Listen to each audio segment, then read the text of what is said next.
મિત્રો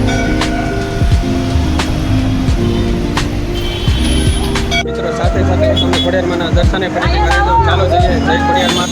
યોગેશ સોલંકી બ્લોગમાં તમારું સ્વાગત છે મિત્રો. આપણે આજે રવિવારે આવી ગયા છીએ ખોડિયારમાંના મંદિરે, લાલ દરવાજા. તો ત્યાં તમે જોવો છો ભાવિક ભક્તોની ખૂબ ભીડ છે. અને ખુશીની વાત એ છે મિત્રો કે આવા ઉનાળાના એકદમ તડકતા તડકામાં અહીંયા દાનવીરો તમને બતાવું ઠંડામાં ઠંડી છાશ આપે છે. તો એવા દાનવીરોને ખૂબ ખૂબ અભિનંદન, થેન્ક યુ, એનો આભાર કે આવા સમયમાં એ લોકો ઠંડી છાશ બધાને ભાવિક ભક્તોને પીવડાવે. ચાલો તમને બતાવું.